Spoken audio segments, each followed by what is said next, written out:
Good morning, everyone. We are about to begin, so please, if you want to take your coffee and have a seat.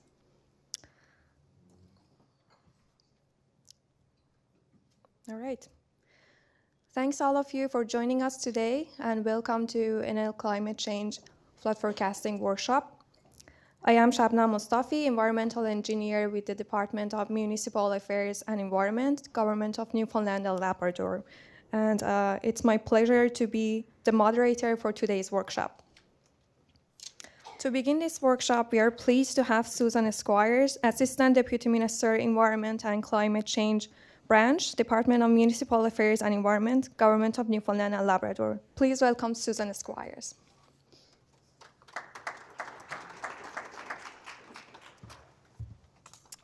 Good morning. I'm here this morning on behalf of Minister Bragg. I would like to welcome you all to the first Newfoundland and Labrador Climate Change Flood Risk Mapping Workshop. He certainly would have loved to be here himself this morning to welcome you and greet you. He unfortunately could not due to prior commitments. Always a challenge to get ministers when the House is open and things, but I certainly feel privileged to be here today to be able to speak to you on his behalf. He first would have liked to pass along thanks, in particular to Memorial University for hosting today's event. I would also like to take the opportunity to thank some of our participants who've traveled from out of the province to be here with us today. In particular, Peter of Wood and David of KGS Group will be presenting their experiences on flood risk mapping and forecasting in our province. Along with David, Mary Trudeau of Invering Incorporated and Chris Rawle of the Insurance Bureau of Canada will be with us this afternoon and lead a panel discussion on flood risk mapping as a planning and safety tool for communities. So the Department of Municipal Affairs and Environment, Engineers Canada, the Professional Engineers and Geoscientists of Newfoundland and Labrador, Memorial University, and our friends at Municipalities Newfoundland and Labrador have all come together today to host this information session. This session forms a key component of a 3-year federal provincial cost shared initiative building on climate change resilience. This workshop is an opportunity for us all to come together, and I'm thrilled that we have the opportunity to increase our knowledge of flood risk mapping and forecasting with a particular respect to climate change. The federal and provincial governments have committed to take action to improve resilience to climate change, including requiring consideration of climate change with respect to funding of infrastructure. And that certainly has been an important and key conversation within our department. Incorporating climate change into public infrastructure planning and design projects targets professionals just like yourself to provide expertise to those areas and make those decisions. I know there are a variety of individuals in the room here today. I know there are professionals, planners, and as well as students, and I think that speaks to the current and significance of climate change, in particular to flood risk mapping, but of course more broadly, and its role across disciplines. The workshop is just one of many initiatives that support you and ensure that current and flood risk maps are mapped and forecasted to the best of our ability, and in particular to be used as a public safety tool. And thinking of public safety, I'd also like to thank the municipal representatives who have traveled to be with us today to learn about climate change flood risk mapping and how it can be implemented in their municipalities. Providing up-to-date flood risk maps in communities is a big challenge for communities, but a really important initiative that many are taking on. This workshop hopes to address these concerns of increasing flood risk disasters, as well as the challenges of increasing costs associated with them. The goal is to build safer and more resilient communities by compiling a foundation of knowledge that will aid in the community's ability to effectively mitigate, prepare for, respond to, and recover from significant flood events. Climate change flood risk mapping is a topic of growing interest and discussion both locally and nationally. The development of a national disaster mitigation program and studies into the evolution of flood risk mapping to address, as discussed in presentations here today, and are indications of this increasing interest. During our 2 roundtable discussions today, you will get an opportunity to not only collaborate on your ideas related to concerns around flood risk mapping, in particular reference to climate change, but also a chance to suggest improvements to the process and discuss the roles municipalities may play in the implementation of those flood risk maps. So addressing climate change flood risk mapping is a priority for the provincial government, and I know it's a priority for you folks, and you've given your day to be here. So we hope that continuing to work with you in your variety of roles in developing optimal mapping, forecasting, and related emergency planning in your communities will be achieved. Updating and preparing flood risk maps is the first step in the area of climate change adaptation as it relates to a particular water resources perspective. I've certainly seen that in my new role of overseeing Water Resource Management Division, but also more recently climate change. I would like to thank all the presenters who will participate today. The workshop will continue to be an educational tool for all groups, allowing open discussion of climate change flood risk mapping issues, challenges, and most especially possible areas for improvement. I thank you and I wish you a productive and engaging workshop. We're going to go through the agenda at a high level. I see that it's posted over here, and I understand, I'm sure it will be an exciting and engaging day. Can we put up the agenda?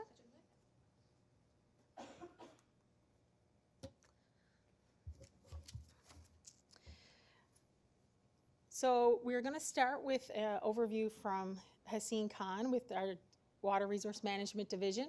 We'll take a break and then move into some examples of flood risk mapping case studies.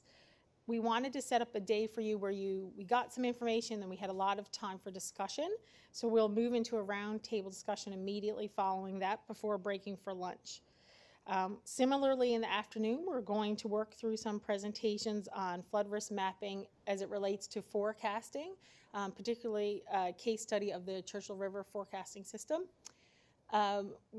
We'll again work through some opportunities for presenters to speak to you on their expertise, and then go into a roundtable discussion where you'll have a chance to share amongst yourselves what your reflections on what you've heard from those presenters, but also work through some particular issues.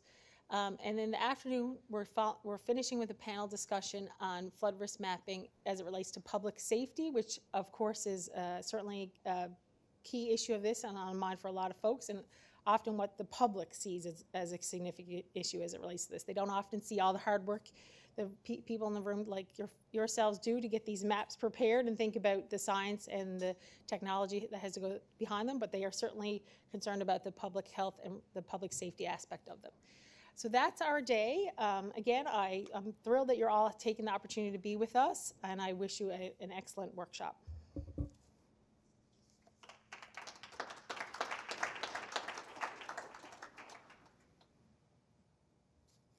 Thank you to our Assistant Deputy Minister, Susan Squires, for her welcoming speech. And now it's with my pleasure that I introduce to you our first presenter, Hassine Khan. Hassine is the Director of Water Resources Management Division with the Department of Municipal Affairs and Environment, Government of Newfoundland and Labrador, Canada.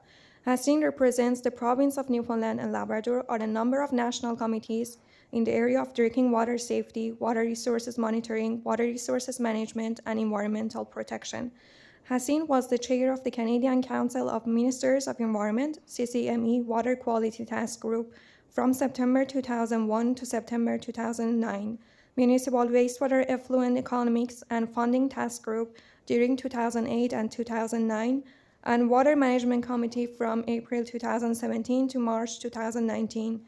Hassine was a member of a number of committees of the InfraGuide project from 2003 to 2008. Hassine is NL representative on the CCME Environmental Planning and Protection Committee. Hassine has been the project director of 2 NATO-funded projects under its Science for Peace program in Egypt and Jordan. He has been involved in international development projects under funding from ESAA, NATO, and Global Affairs Canada. As a regulator, Hassine has developed over 25 policy documents in the area of water resources management and environmental protection. He is author of about 25 technical publications published in refereed journals and conferences. Hassine is recipient of the first Public Service Award for Excellence of the Government of Newfoundland and Labrador, Canada. Hassine is a member of the Province Professional Engineers and Geoscientists of Newfoundland and Labrador. Please welcome Hassine Khan.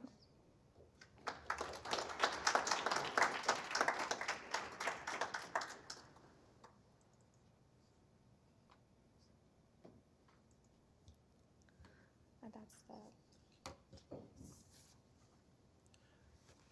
Good morning. Thanks, Shabnam. As Susan mentioned this morning, and I want each of you to know, she's my boss, that this is a good forum to connect.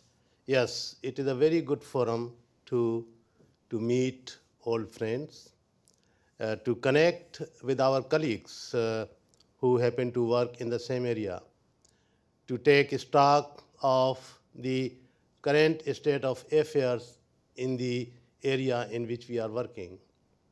And more important, so to network for future collaboration.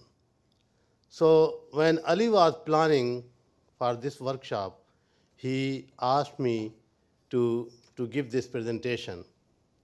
And I was reluctant, to be honest with you. So we will park that question towards the end of the presentation, that why I was reluctant. But when he insisted, I agreed on one condition, that we will do it as a team work. I will give the presentation and he will answer the questions. So, as the title says, the evolution of climate change, flood risk mapping. I'm going to take you back to 1980 and see that how we as a province have moved from nowhere in 1980 to kind of playing a leading role in this area of flood risk mapping and flood forecasting. Not alone, in partnership with industry and with our stakeholders, especially our municipalities. Before I talk about this topic, I want to reflect on one very important aspect of life. That is, if we reflect on our day-to-day life, there is nothing permanent in life. The only phenomena, the only feature, the only thing which is permanent or which is certain in our life, that is change. The word change. That is only thing which is permanent. On daily basis, we see world is changing. World leaders are changing. We are changing. We are aging. We are changing in our personal life, in our professional life, in our social life. So what do? We have two options. Either we adapt to those changes or we vanish with those changes. So, same rule applies to climate change. Whether we agree or not, climate is changing and climate will continue to change. So, we have two options. Either we adapt to that climate change or we vanish or disappear with that climate change. Those of us who are denying that climate change is not happening, I think they are disconnected from the ground reality. Whether we like it or not, climate is changing, and we have to be ready to adapt to that change. Otherwise, we are going to pay a very heavy price. So now I will get back to my topic. As I mentioned, that the evolution of climate change, flood risk mapping in Newfoundland and Labrador. But before I talk about that, just let me talk briefly about the Water Resources Management Division. Many of you come from big jurisdictions like Ontario, Quebec, and others. Here, being a small jurisdictions, there are many advantages and there are some disadvantages. If you go to bigger jurisdictions, you will find that the discipline of water is fragmented in number of ministries. Water quantity is with one ministry, water quality is with another ministry. Here in Newfoundland Labrador, being a small jurisdiction, we have been fortunate to consolidate all water resources related functions under one shop, under one department. So we are a very small program or division compared to other jurisdictions, but we have very strong team and we have made significant accomplishment in number of areas. So as a division, just to give you a brief overview, how do we function, we have structured ourselves into 4 distinct program areas.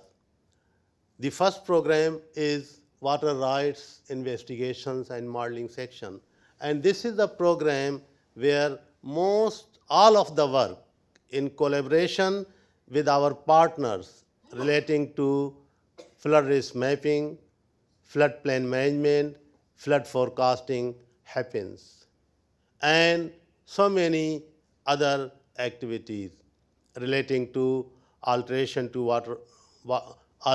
bodies of water. The section has a very strong regulatory focus. The allocation of water, that is water use licensing, and many other activities in the area of water resources research and development. And then we are talking about the second program, which specifically deals with drinking water safety and municipal wastewater.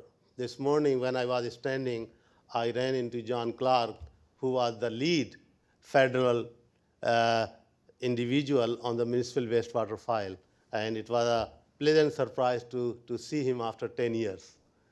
And then we worked together in CCME in the development of these federal wastewater effluent regulations, which are based on CCME municipal wastewater effluent management strategy.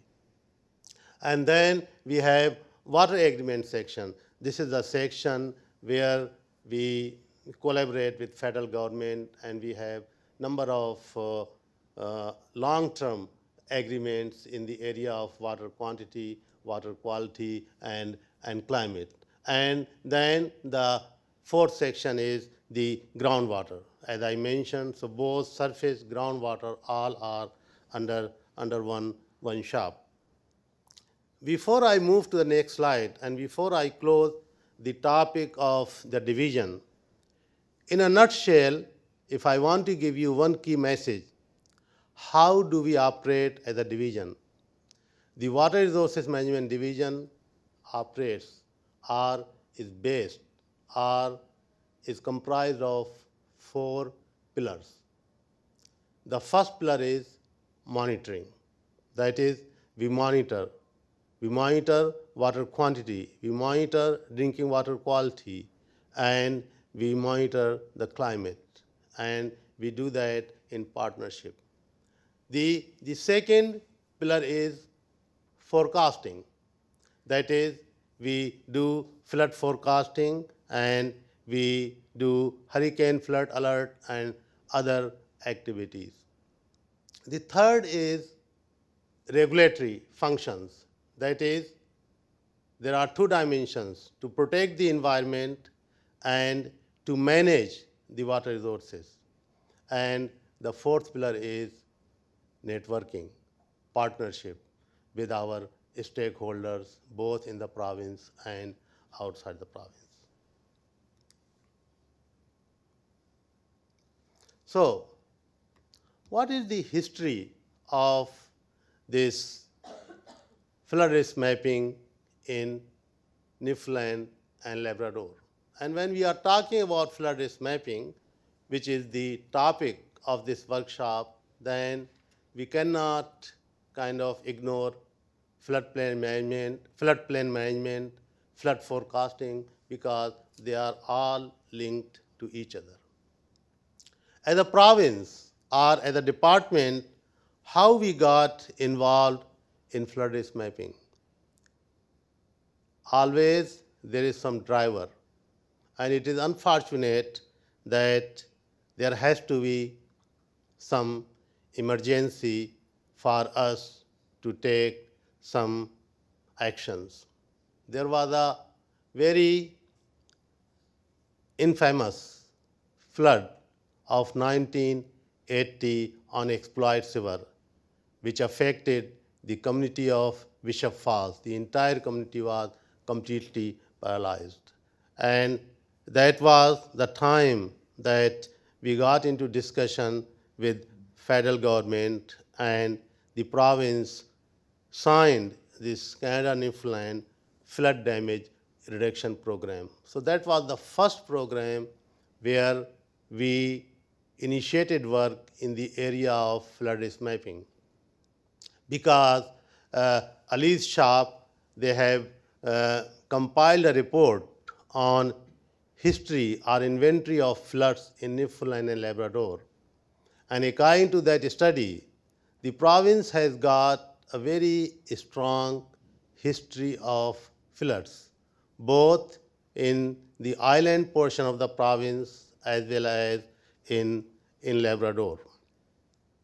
So that was the time that province signed that Canada-Newfoundland flood damage reduction program, and under that program, the flood risk maps were developed for number of communities, and that was our kind of involvement, or you can say that the beginning of the flood risk mapping in Newfoundland and Labrador.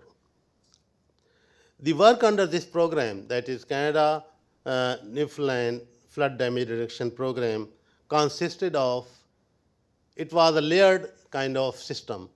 The hydrotechnical study, which included hydrologic modeling and hydraulic modeling, and then identifying the flood risk zones, 1 to 20-year zones and 1 to 100-year zones. That used to be the state of practice at that time, because in 1980s the word climate change was not there. And then translating those flood risk maps into policy documents to regulate future developments in flood zones and to minimize hardship and economic losses to people in those areas. This was the kind of beginning, and number of communities, I think about 28 communities were kind of selected based on the history of floods, and the flood risk maps were developed from 1980 until 1992 under that Canada Newfoundland Flood Damage Reduction Program. Then we had two major events. I think many of you may be familiar of that. 2003, the infamous flood of the town of Badger during winter, when the entire town became the skating ring. And then 2005 flood in the town of Stephenville. So that was a kind of rude awakening to us that what is happening. The 2005 flood in the town of Stephenville, the town of Stephenville had flood risk map, which was developed in 1980s. But the flood in 2005 was of a completely different nature, different scope. We experienced floods in areas which were not part of those flood risk mapping, and there was a message in that. And as you see in this slide, that when we compared the IDF curves of 1990 and 2007, there was a very clear message that there was an increase of this 100-year 24-hour rainfall increased by 13% in 2007 IDF as compared to 1990 IDF. So that was a very loud and clear message that something is happening. So then, Environment and Climate Change Canada's Atlantic Climate Change Office released downscaled modeling results for Stephenville in 2008. And those results confirmed that the worst case scenario showed 35% increase in precipitation, which resulted in a 55% increase in flow.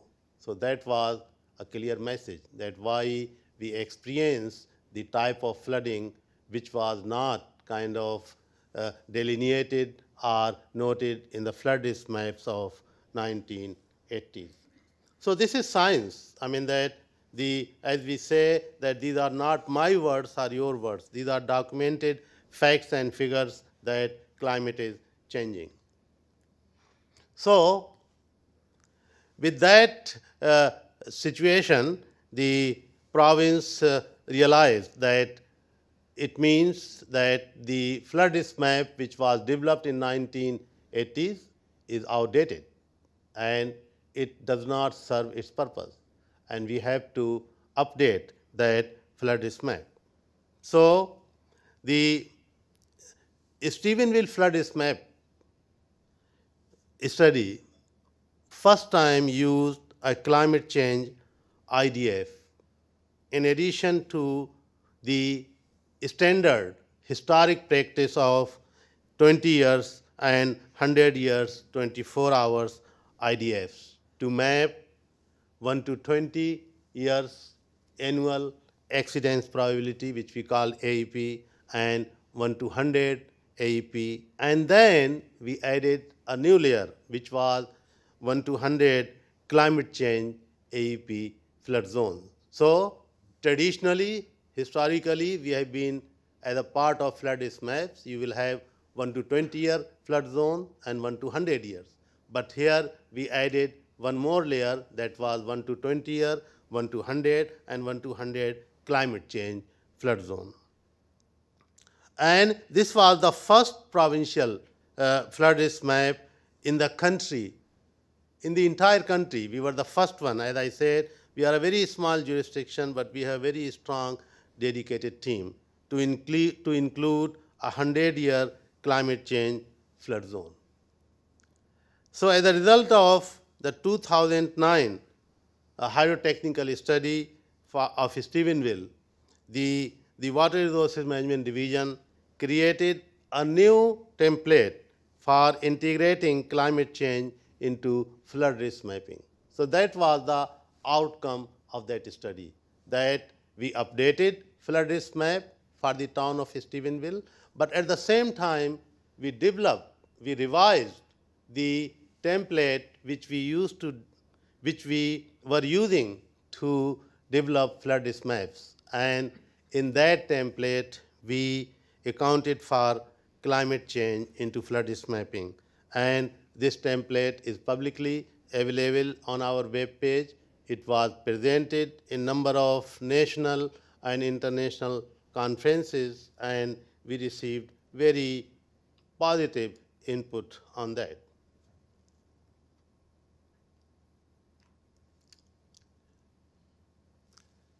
So what we did under that Canada Newfoundland flood damage reduction program, when we developed flood risk maps for about 28 or 30 communities, then the next step was, okay, now these flood risk maps have been developed.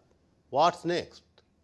How we are going to regulate development in these flood zones?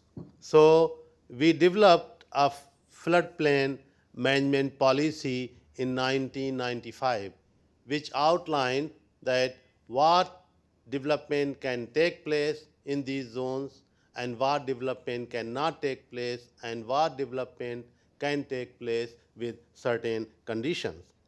Now, that policy document was developed in 1995. It did not account for climate change. Then, after updating our template for flood risk mapping, after updating the first flood risk mapping study incorporating climate change for Stephenville, we realized that there is a need for us to update our floodplain management policy also. So finally, in 2010, we updated our floodplain management policy, and in that policy, we had a kind of climate change consideration that 1 to 20-year flood zone, 1 to 100, and 1 to 100-year climate change, and there were clear land use policies that what development can take place and what development cannot. So basically, just to give you a brief overview that climate change floodplain mapping, what are the key components when we are looking into floodplain mapping, how we are moving in a systematic way. So we are taking into consideration sea level rise, we are taking into consideration climate change scenario, aerial photography, LiDAR, velocity mapping, and flood hazard mapping. So if you see the flood risk mapping of 2010, 15, or 20 is completely different than what we were doing in 1980, and it is all because of technological changes. As I said in the beginning, that changes are taking place in every aspect of life. Those of us who are involved in the area of water monitoring, we know that in 1980s, hydrometric stations, we used to use those digital charts. They will come to the office, they will be digitized, processed, and then only we will get access to water level and flow data. And there used to be a time lag of 3 to 6 months. Now you can get instantaneous real-time water level and flow data. And we had a national meeting last week, and that was the topic of the discussion, how we can continuously produce the real-time data. So this is the key message here is that things are changing and we have to adapt to those changes. So the tools, the technology used in flood risk mapping of 2020 is completely different what was used in 1980.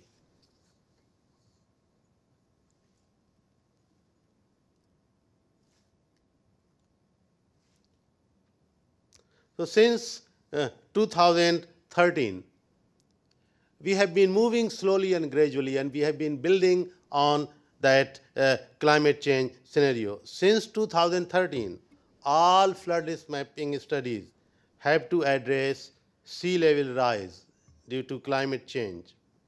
Consequently, the climate change conditions has to include both precipitation increase and sea level rise. So both factors have to be considered due to climate change. What is the increase in precipitation and what is going to be the rise in sea level. Especially for this province, the sea level rise consideration is very, very important because majority of Newfoundland population resides in coastal areas. So it is very important for us to take that sea level rise into consideration.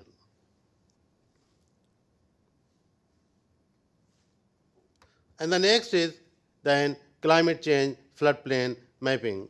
Again, since 2013, all flood risk mapping studies use first standard climate change scenario and then corresponding climate change IDF from the provincial most current climate change atlas. Province has produced a climate change atlas, I think, which was released in 2013, updated in 2015 and 2018. You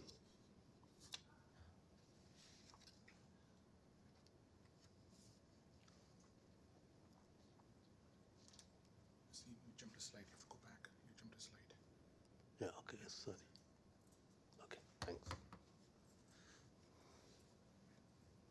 So, climate change floodplain mapping. Again, here you can see two kind of pictures. One using the old techniques and another the recent techniques. So, since 2009, all flood risk mapping studies require that land cover analysis is undertaken using a recent high resolution satellite imagery or aerial photograph. So, to the left is an old map with community mapping, and to the right is a new map with aerial photography, and you can see the change.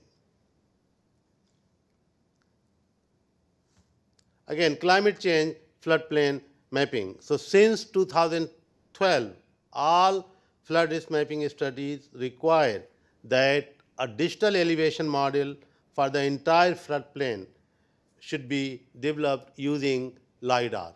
So, that is another new addition, because we are trying to improve the accuracy of these maps. This is to ensure that the flood contours are accurate and allow for inundation mapping. We can see what is the depth of flooding.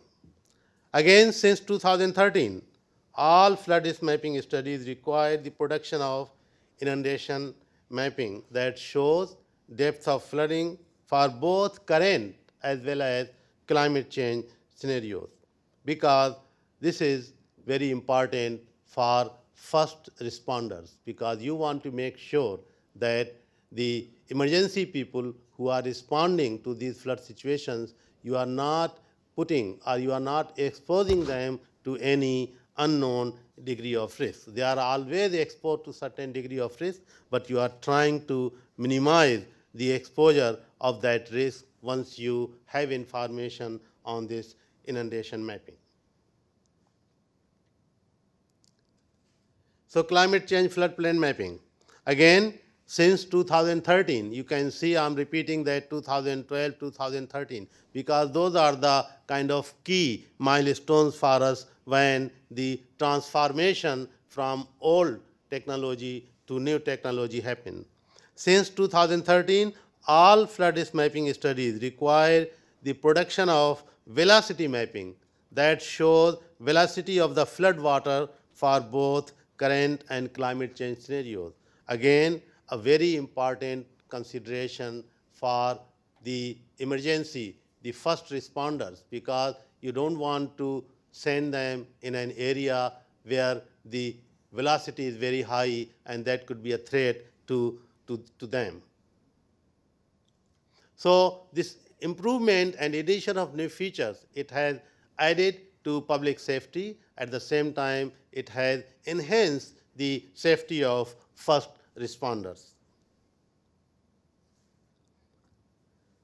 So, climate change floodplain mapping. Since 2013, all flood risk mapping studies include flood hazard mapping associated with 1 to 20 and 1 to 100 AEP for current climate and current development conditions based on velocity and depth of floods. So, this provides another layer of useful information, that what is the degree of hazard.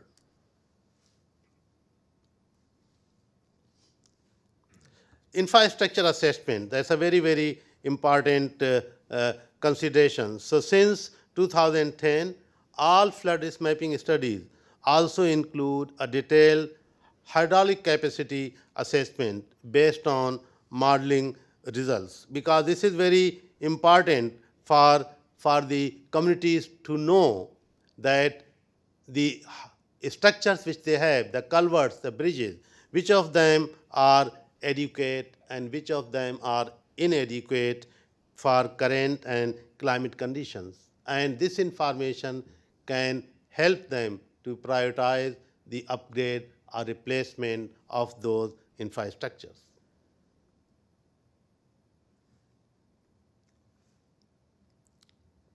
So it has been a long road. We slowly and gradually, considering number of kind of limitations, we have been making progress to update our flood risk maps.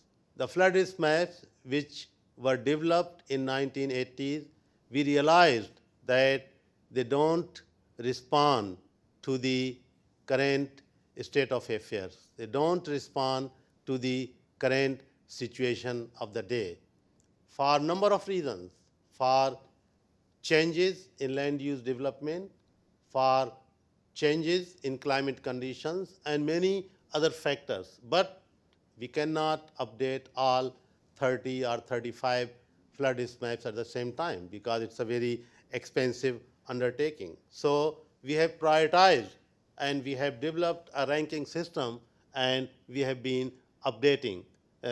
And as you can see on this, that there are about 11 areas for which either we have updated flood risk maps using climate change or we are in the process of updating those maps.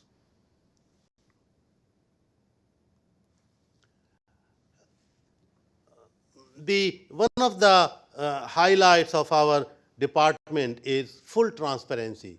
Whatever information we have, and that information is of any public kind of interest, we put that information on our web page, be that drinking water quality data, be that dam information relating to dam safety program, be that water rights registry, or be that flood risk mapping. So it's a one-stop shop. We have a water portal. You go to Water Resources Management Division web page, and you will find all information from data to technical reports to policy guidelines, as well as the regulatory permits which are issued.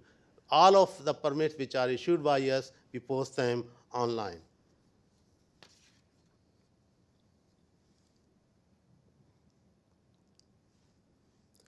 There was a devastating hurricane which is known as Igor, and that caused a substantial economic damage in the province. And after that incident, we were directed to come up with a system so that during hurricane season we can alert communities if they are going to be impacted by any system moving towards Newfoundland and Labrador. So we developed hurricane season flood alert system. Since 2014, all flood risk mapping studies are used by this hurricane season flood alert system. And for every community, we have got flood risk map or IDF curves. We can kind of generate that information that if there is any hurricane moving towards Newfoundland Labrador, what precipitation it is going to bring to the province and how it is going to impact these communities.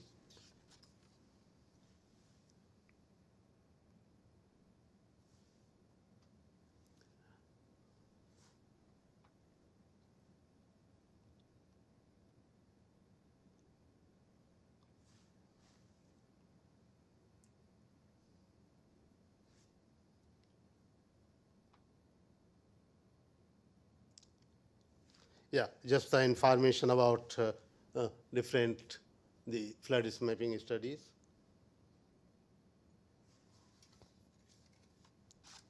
So next I'm moving into the flood forecasting, and there are number of consultants in the room who are helping us with these flood forecasting studies as well as flood risk mapping. So I talked about hurricane season flood alert system that with the help of wood, we examine various model precipitation outputs and within the given radius of point of interest, and then through FES, that is Fire and Emergency Services, we alert our communities which are going to be impacted with a particular system moving towards the province. These are various types of kind of maps generated through that flood alert system. These are various details from our web page about the hurricane flood alert system. Now I'm moving towards the flood forecasting. There has been a substantial development and improvement in this area also. And as you can see from the title, that we have moved towards the real-time flood forecasting systems. As I speak, we are in the process of updating or developing flood risk maps for 3 communities. One is the, we call it basically Lower Churchill River Flood Risk Mapping Study, that refers to the town of Happy Valley Goose Bay and the community of Mud Lake, and then Exploit Flood Risk Mapping Study in progress, and Humber River flood risk mapping. For exploits and Humber, flood risk maps were developed in 1980s, but again, as I said earlier, those maps are outdated. For Lower Churchill, we did not have any flood risk map, and that we are starting right from scratch.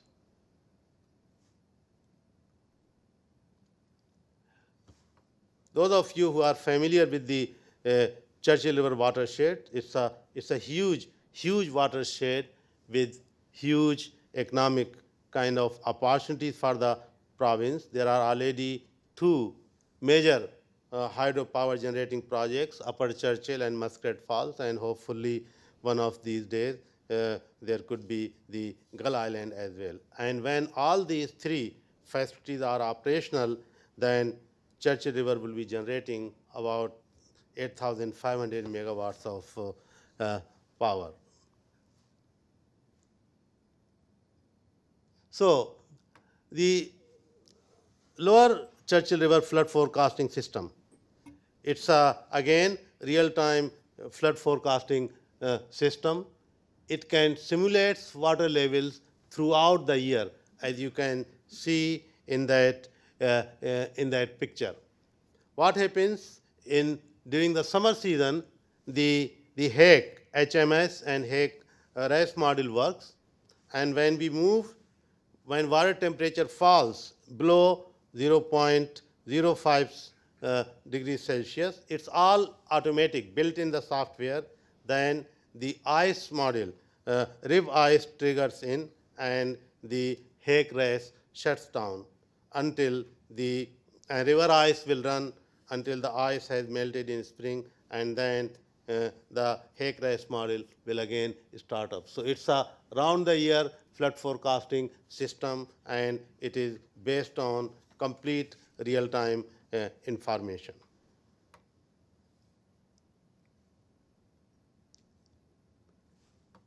So we feel that automated flood forecasting tool is the first system in the country to incorporate real-time remote sensing data with real-time water flow, ice, thickness, and weather data. So all the data which is coming in is on real-time basis. And in my earlier slides, I talked about Badger flood of 2003, and that was the time we teamed up with European Space Agency, and we developed the river ice, satellite-based river ice service, which we are using in this Lower Churchill River flood forecasting system as well.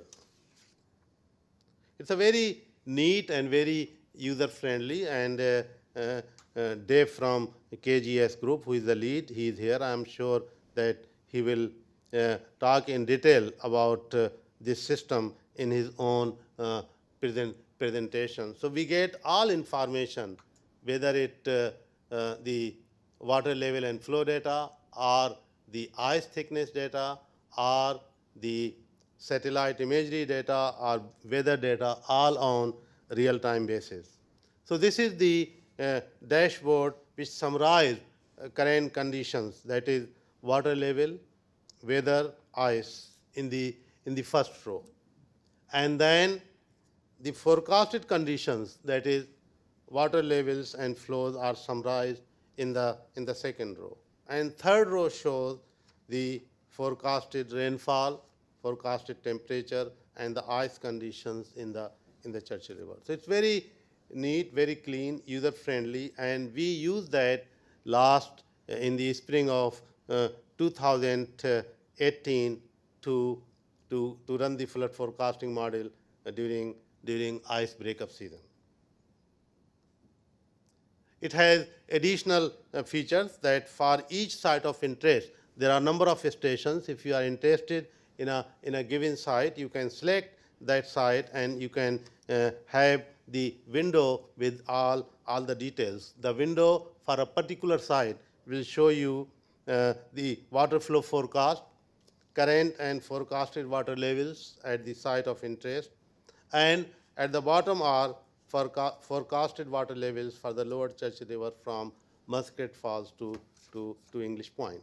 So what do we do with all this information which we collect? Basically, the purpose is public safety. So we call it multi-barrier action plan for public safety against floods. It has got 4 key elements. That is, we are running our flood forecasting model, which is being developed by KGS. Then the information we are getting from the forecasting system, we are also comparing that information with our monitoring data, which we are getting on real-time basis at selected stations. Then we have established a local river watch committee, because the people who live on the river, no one knows river conditions better than them. We want to benefit from their historic and their local knowledge of the river. So once we have run the flood forecasting model, then we confirm those results with our real-time monitoring, and then we share those results with the local river watch committee. That, do you agree? Is there something different or something unusual? And they provide very useful, meaningful information. So it is a kind of ongoing process. And then we also monitor, keep an eye on other rivers in the region. For example, in the Happy Valley Gooseway area, we have this lower Churchill River, and also we have Goose River. And based on our own experience, we know that Goose River is the one which will freeze up first, and that is the river where ice will start breaking up first. So, and based on the input from local people, there is 2 weeks time lag between Goose River and Churchill River. And so all this information we use, we call it awareness, that is what are the conditions of adjacent rivers. And basically, we use all that information to see that what are the current conditions. Is the water level below the bank level, or it is going to overtop the river bank?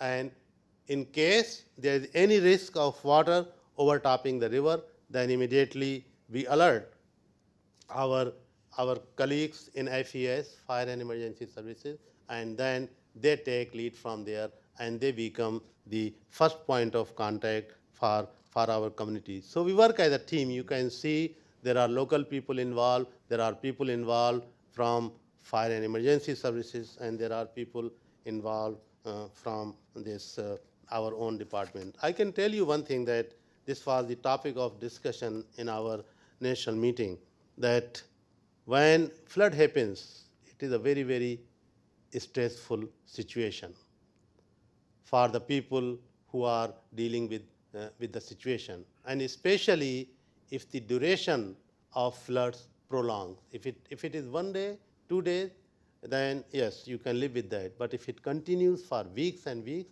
it puts lots of pressure, because you are running the model all the time, you are feeding that information to decision makers in the department, you are communicating that information to the media through communications people, and you are liaising with the local people, and you are communicating that information to the, so it puts lots of pressure. So we are in the process of developing, and each and every jurisdiction, Ontario, Quebec, Manitoba, Newfoundland, Labrador, New Brunswick, we have all experienced floods. So we are trying to put that knowledge base together and come up with some sort of guidance document in very simple language, how to respond to floods and how to kind of manage those stressful situations.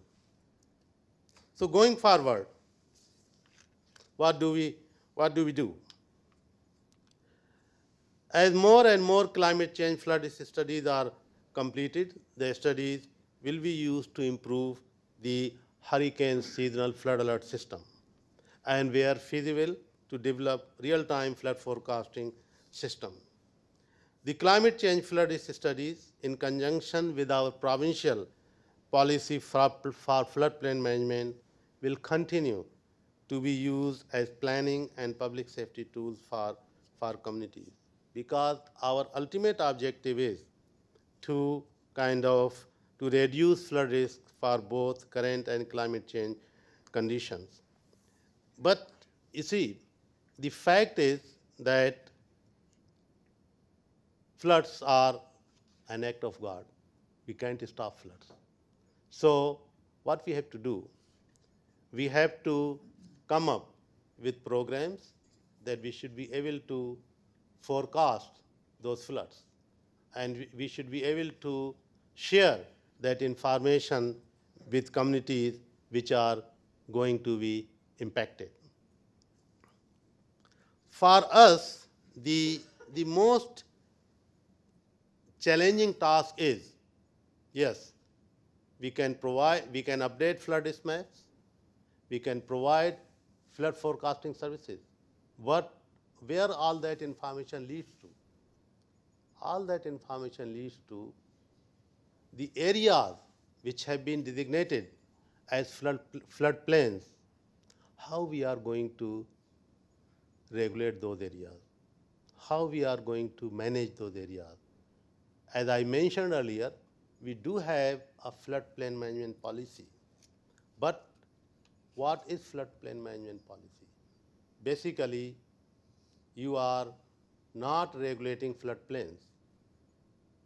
By regulating floodplains, indirectly, you are regulating people's lifestyle. You are telling people what you can do and what you cannot do in these areas, and that is not an easy task. That is a very, very challenging task to regulate people's lifestyle. I'm sure you are all familiar with floods. You see, our challenge is that throughout the country, not only in Newfoundland Labrador, the prime property is always waterfront property. That is the prime property. Why nature? It's a human nature.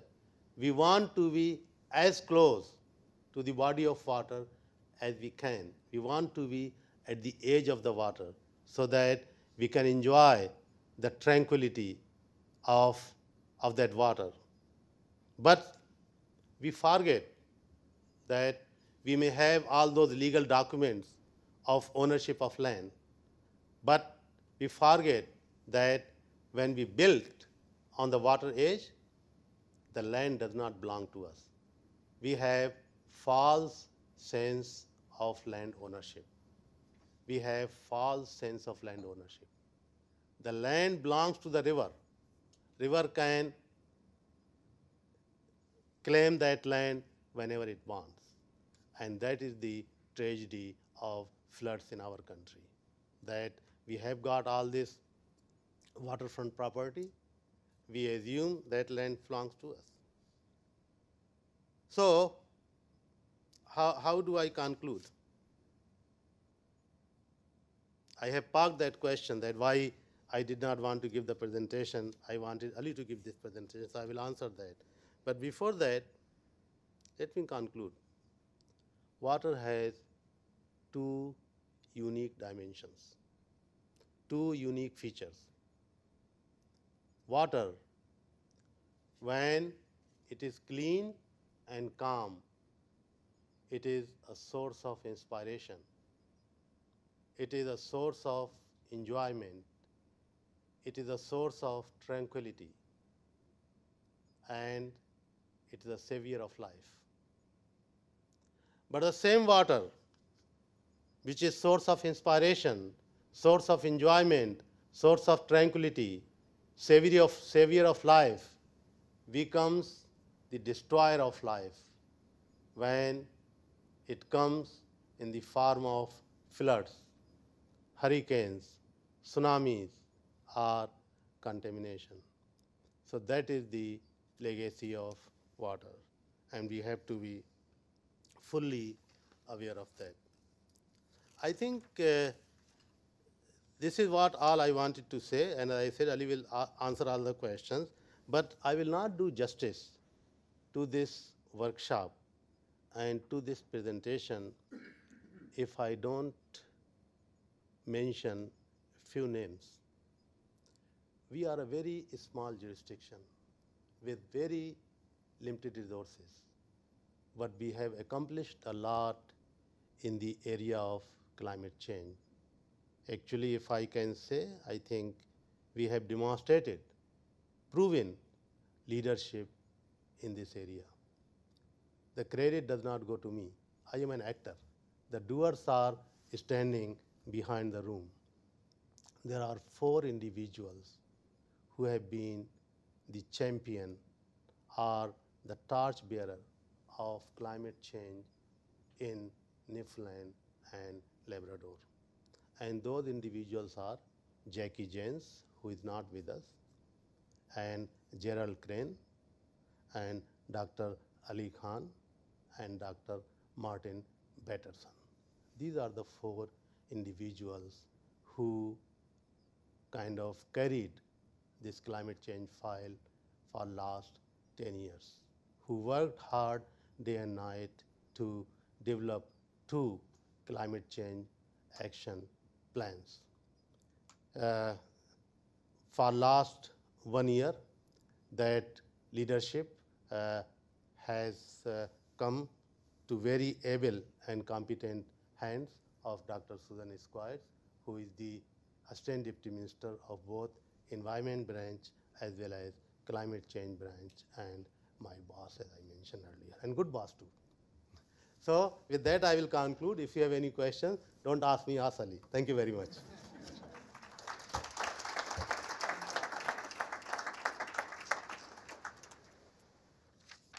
Thank you, Hassin, for interesting talk. Now, if anyone has any question for Hassin or Ali, there are 2 mics actually in the back. Any questions?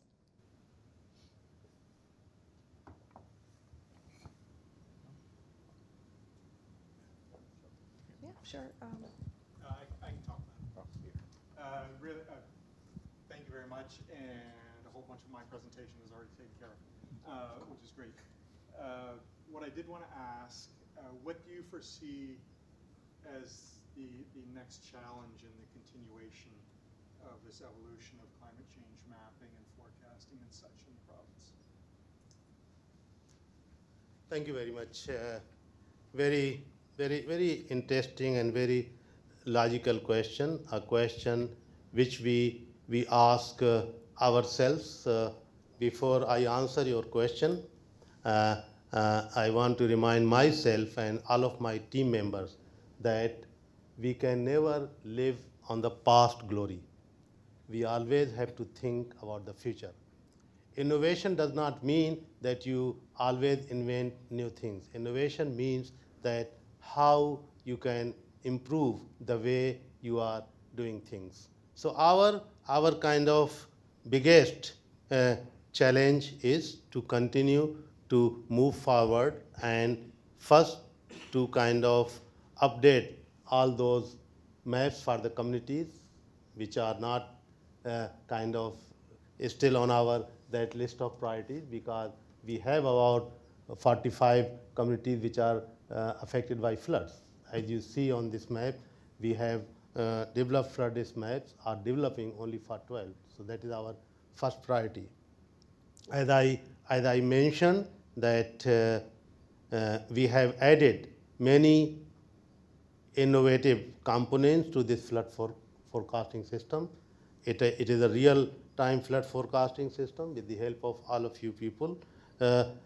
Innovation always comes through teamwork. I think our objective is to continue to bring that real-time, to strengthen the real-time component of flood forecasting system.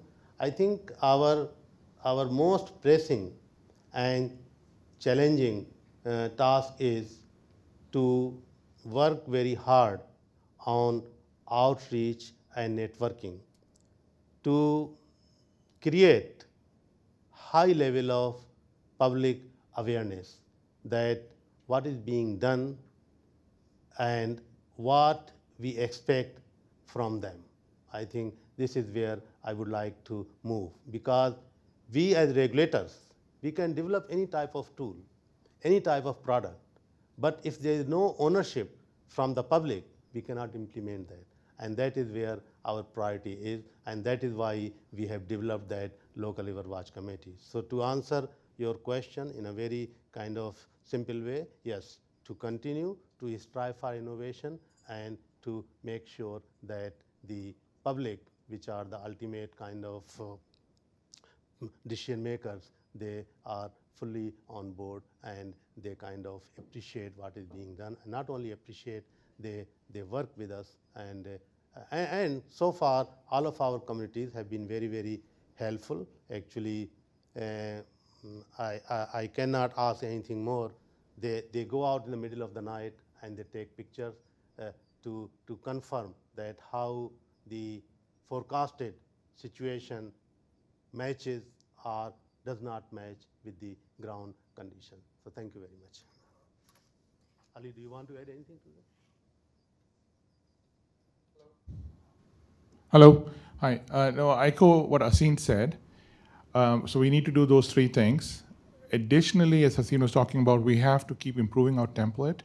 And one of the issues that we have to do is we're only accounting for precipitation rise and sea level rise.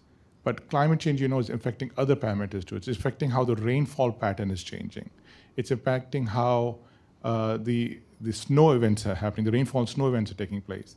So we need to incorporate those in our flood risk mapping template. And with that, we're working with Dr. Joe DeRayo at MUN and his student Abina, who's sitting here. She's doing her PhD on this topic. So we're collaborating with MUN on this to try and come up with better techniques on how to incorporate these things into our flood risk mapping template. And a lot of this will be discussed in tomorrow's workshop. So we're going to be doing panel discussions discussing this very topic tomorrow there. So I really encourage you to come for tomorrow's discussion, because the path forward is going to be discussed in tomorrow's workshop. Thank you.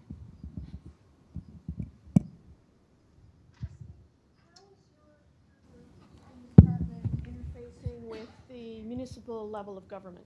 Because one of the things that I've seen is that often we have the flood risk plans, but they don't seem to creep their way through to bylaw administration or development decisions, and it comes back to people building in the wrong places. Yeah, good. By virtue of our name, Department of Municipal Affairs and Environment, so we are two branches of a department where one branch deals with municipalities and the branch deals with environment. But to answer your question, what we do, whenever we decide that a flood risk map has either to be developed or to be updated for a given community or for a selected community, first we get in touch with that community.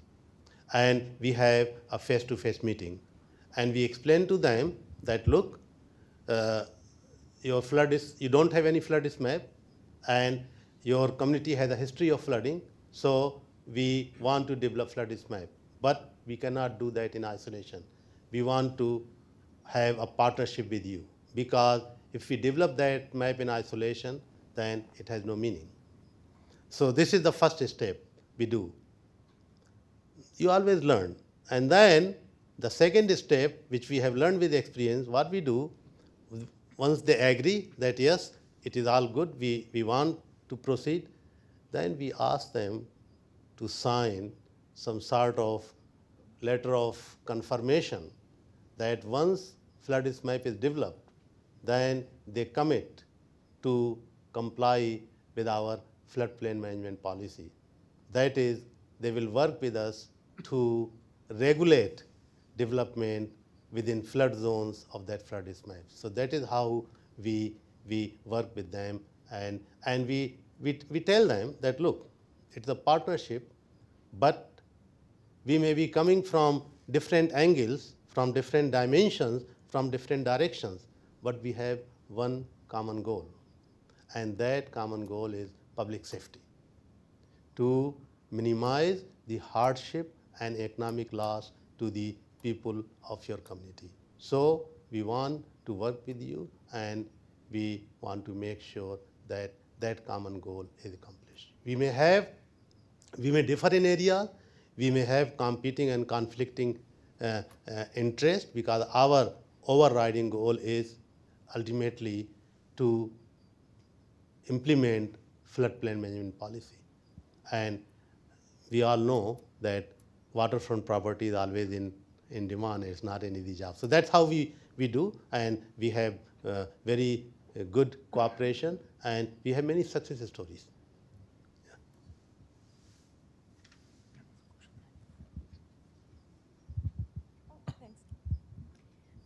Hi there.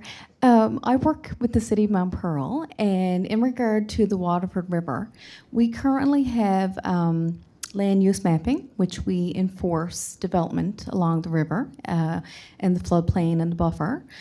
We also have development standards in regard to zero net runoff and types of infrastructure for new development. Are there any other tools that the province could suggest in regard to managing or regulating development?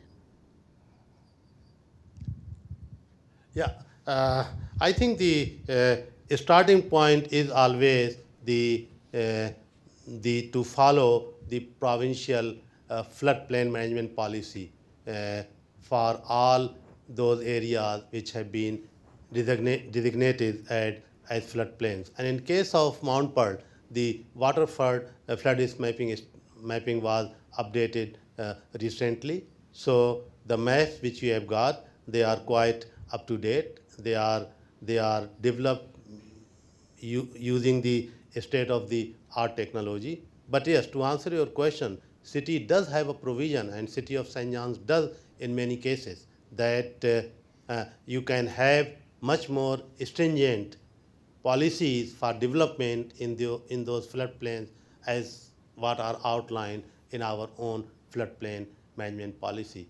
So this is kind of, you as a city have that option, and City of St. John's does that, where their kind of land use regulating policies within floodplains are much more stringent than provincial policy. Ali, do you want to add something? I can add to that. So when we did the Waterford flood risk mapping study, it was done by CBCL, and I'm picking on Jennifer here. What they did is they talked to the City of Mount Pearl and incorporated all of your future land use development. So the climate change map actually looks at increased precipitation, sea level rise, and also your future development and the net zero policy. So that was incorporated in the flood risk mapping. So the key for the city now is to implement the floodplain policy to ensure that there is no deviation from the policy. And if you are planning a big project, we have the HMS HEC-RAS model and the LiDAR available for the city to use to look at the impact of future developments. So if you're changing your land use planning from what is in the study and you want to try something different else, or there's a big development coming in, whole new subdivision town, you can actually incorporate that into the flood risk mapping and see what the impact is on current flows and future flows. Also, as Haseen mentioned, we have done an assessment of all the hydraulic infrastructure in Mount Pearl in the study, which looks at the infrastructure from the current climate and the climate change conditions. So that infrastructure which meets current flows but doesn't meet future climate change flows, that should be a priority for upgrading.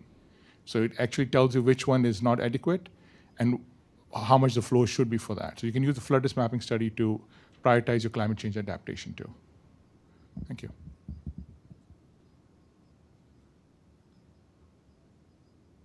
Any more questions?